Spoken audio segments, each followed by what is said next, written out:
파킨슨병 환자에게 구토 증상을 치료하기 위해 사용되는 맥페란을 처방한 의사가 업무상 과실치상 혐의로 최근 유죄 판결을 받았습니다. 오늘은 이 맥페란 사건에 대해 조금 심도 있게 리뷰해 보려고 합니다.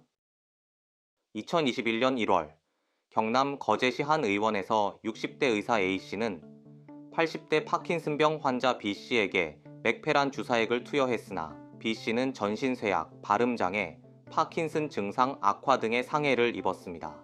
이후 창원지법은 A씨에게 금고 10개월에 집행유예 2년을 선고했습니다. 맥페란 주사를 투여한 의사가 유죄 판결을 받은 이유는 다음과 같습니다. 맥페란 주사는 보시는 것처럼 파킨슨병 증상을 악화시킬 수 있어 투여가 금지되며 고령자에게는 신중한 투여가 권고됩니다. 재판부는 A씨가 환자의 파킨슨병 병력을 확인하지 않고 맥페란을 처방한 것이 업무상 과실치상에 해당한다고 판단했으며 창원지법은 A씨에게 금고 10개월에 집행유예 2년을 선고했습니다. 의사가 파킨슨병 환자에게 금기 약물인 맥페란을 투여하여 부작용을 유발했고 환자 병력에 확인소 홀 등의 과실이 인정되어 유죄 판결을 받은 것입니다. 하지만 이런 주장이 의미가 있을까 싶습니다. 의약품에는 이렇게 인서트 페이퍼라고 불리는 아주 기본적인 의약품 허가 정보가 들어 있습니다. 여기에는 기본적인 약품의 효능 효과, 용법 용량, 그리고 사용 시 주의사항들에 대한 내용이 포함되어 있습니다. 그리고 사용 시 주의사항에는 금기인 환자군, 주의가 필요한 환자군 등이 포함되어 있습니다. 특수한 상황을 제외하고는 이러한 효능 효과에 포함된 적응증에만 사용하게 되고 금기인 환자군에서는 사용을 하지 못하게 됩니다. 하지만 이렇게 인서트 페이퍼에 포함된 간단한 단어, 문장들은 그냥 임의로 작성하는 게 아닌 임상시험을 통해 확인된 내용들에 대해서만 식약처에 허가해 적을 수 있게 됩니다. 이러한 이유로 전 세계 수많은 제약회사에서는 효능, 효과에 한 개의 질환군이라도 추가하기 위해 또 금기인 환자군을 한 군이라도 더 줄이기 위해 또 표시된 부작용과 의약품의 상관관계가 없음을 증명하기 위해 수십억에서 수백억의 비용이 필요한 임상 3상 시험을 진행합니다.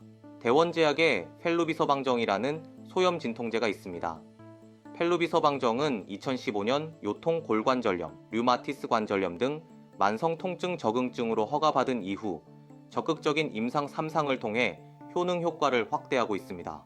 2020년 외상후 동통 적응증을 추가한 데 이어 2022년 원발 월경통에 대해서도 임상 3상을 진행하여 식약처의 허가를 받았습니다.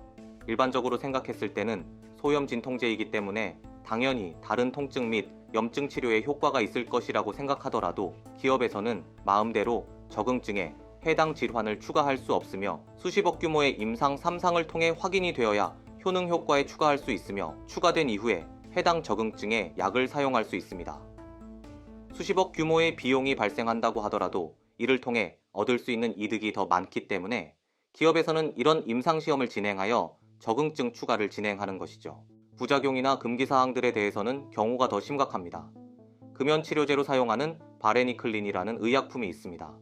FDA는 2009년 7월 바레니클린 복용 시 우울증, 적대감, 자살충동 등 심각한 정신신경계 부작용이 나타날 수 있다는 내용을 각 제조사에 블랙박스 경고로 추가할 것을 요구했습니다. 블랙박스 경고는 설명서의 가장 윗부분에 검은 테두리를 두르고 부작용을 표기하는 것으로 FDA가 의약품의 부작용을 알리기 위해 내리는 가장 강력한 조치입니다. 이러한 FDA의 조치에 오리지널사인 화이자에서 가만히 있을 수는 없습니다. 회사의 매출 증대를 위해서 의약품 처방에 걸림돌이 되는 부작용에 대한 규명이 필요하기 때문입니다. 화이자에서는 4년간 8,000명의 시험 대상자를 대상으로 한 천문학적 비용의 임상시험을 진행합니다. 연구 결과 신경정신과적 질환 병력과 상관없이 챔픽스 치료군 및 가짜약을 투여한 위약군 대비 신경정신과적 이상 반응의 발생이 유의하게 증가하지 않았으며 정신질환 병력이 있는 환자는 큰 차이를 보이지 않았습니다.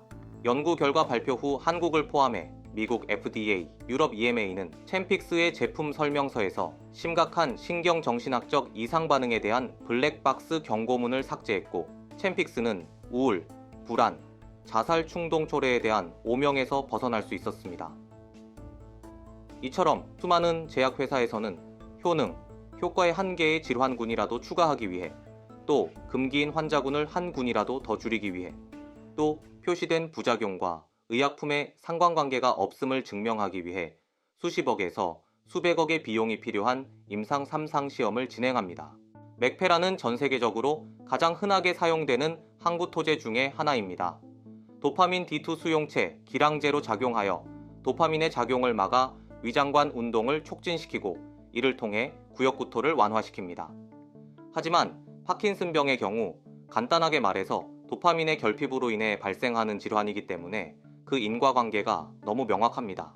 이렇게 너무도 자명한 사실이기 때문에 제약회사에서는 임상시험을 통해 파킨슨병 환자에서 맥페란의 효과를 확인하지 않는 것입니다.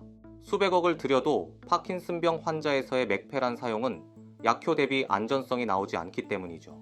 물론 허가나지 않은 적응증으로 처방하거나 금기인 환자들에게도 전문 의약품을 처방하기도 합니다. 이를 일반적으로 오프라벨 처방이라고 합니다. 일부 희귀 질환이나 병증이 심각한 경우, 일부 케이스 스터디들을 바탕으로 하여 지푸라기라도 잡는 심경으로 처방한다고 생각하시면 쉬울 것 같습니다. 하지만 이 경우에는 맥페란 외에 대체약이 없다고 하기에는 가격이 비싸다는 단점 외에 온단세트론이라는 안전한 약이 있고, 파킨슨병과 같은 중증 질환에 안전성이 확보되지 않는 맥페란을 오프라벨로 처방할 것이 아니라 급여가 되지 않더라도 안전한 온단세트론을 써야 하는 게 맞는 것이라고 생각됩니다. 물론 가격 때문에 환자의 가족들이 해당 약을 쓰는 것을 반대했을 경우를 제외하고는요. 또 오프라벨 처방이라고 한들 어느 정도 근거가 있는 상태에서 처방을 해야 맞는 것이지, 잠깐만 검색해봐도 의사 측에서 주장하고 있는 용량 조절을 하면 개선된다, 맥페란에 의한 파킨슨병은 개선될 수 있다 등의 의견은 극히 일부입니다.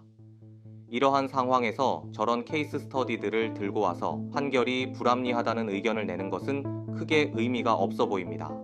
최근 이슈에 대해 제 짧은 식견으로 두서없이 정리해봤습니다. 제 설명이 더 어렵게 느껴지실 수도 있겠지만 관련 뉴스들에서 나오는 내용만 보고서는 해당 사건에 대해 완벽히 이해할 수 없을 것으로 보여서 비록 장황하지만 길게 설명해보았습니다. 오늘 준비한 영상은 여기까지입니다. 여러분의 건강한 일상을 기원합니다.